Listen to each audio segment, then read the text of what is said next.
Comey's firing is a crisis of the American rule of law. And Mr.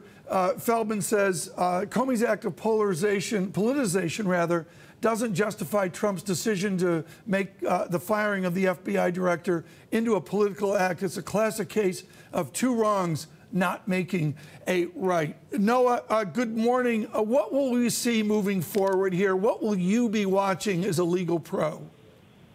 Well, I'll be watching to see if there's any effort made either by Congress or by the Department of Justice to take away the extremely political effects of this decision by appointing a select committee or by appointing some sort of a special counsel. In the absence of that, the whole world now sees and will inevitably see the firing of Jim Comey as a break from the idea that the country's chief law enforcement officer should be politically neutral. And that's a very significant development, quite independent of the fact that the administration is under investigation.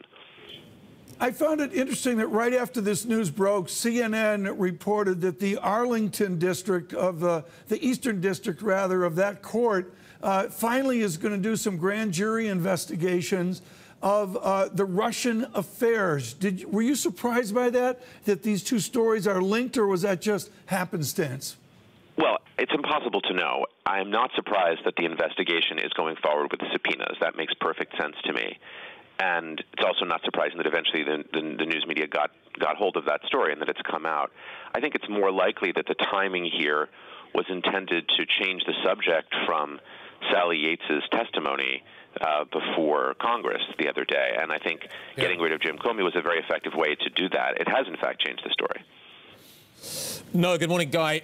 You are not able to effectively lead the Bureau. Draw a connection between this letter and the letter that went before under the Clinton administration. Kind of, what are the parallels? Are they significant? It's so fascinating to see the language being mirrored.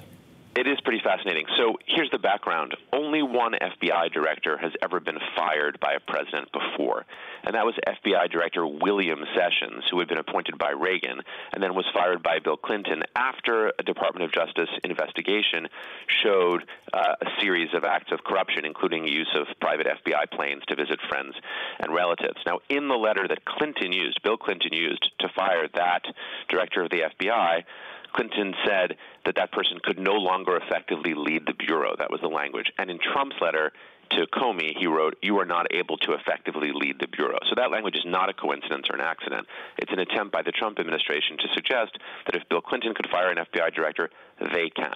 The reality is the situations are not analogous because in the case of Clinton's firing of the FBI director, there was a clear ethics violation shown by an internal Department of Justice investigation and validated by the Bush administration. And that's not the case here for obvious reasons.